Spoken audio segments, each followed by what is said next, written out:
世子，你剑法又精进了不少，什么时候练的？清风，你这马屁拍的拙劣，咱们燕世子那可是始终神勇非常，你是进无可进啊！你最近到底怎么了？要放在往日，我敢夸你一句，你能自夸一篇。如今谦逊成这样，可是发生什么事了？谦逊些不好吗？撤！定国公，他不是被皇兄停职在家吗？到这荒郊野岭的做什么？撤！清风，我有东西落在山里了，你带殿下先回去，我稍后就来。是。撤！哎，什么东西啊？带我一起啊！殿下留步，我们还是先回去吧。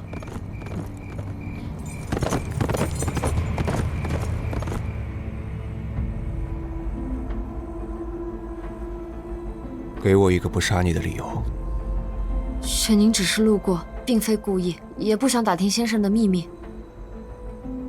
只是方才那人说，玉如意是冲着燕家来的。此事不是你该过问的。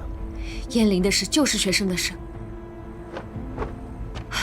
先生若不告诉我，我就只好将今夜所见所闻全部告知旁人。宁儿，你是觉得我心太软，太好说话是吗？自你入宫之时，我就警告过你，不要惹我生气。你自恃聪慧，便觉得无你不能，管了一桩周迎之的事，就以为自己可以插手朝堂之政。你自以为很关心燕家，但你根本不知道，你的所作所为会给燕灵带来多少灾祸。毫无规矩，顽劣成性，还不知悔改。少师大人所言极是。那您呢？方才那人说的什么宫仪城，和您又是什么关系？玉如意之事又有多少与您有关？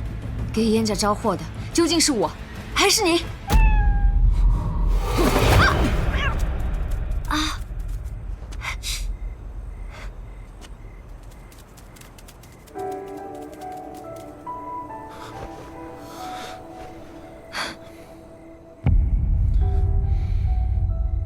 位居一朝少师竟然怕猫，当真是稀罕。想来这也是高高在上的少师大人又一桩秘密吧？我不过一只小小的蝼蚁，却屡次能让您害怕。原来完人也有所畏，原来圣人也有所惧。完人确有所畏，圣人却有所惧。然而谢母既不是完人，更不是圣人。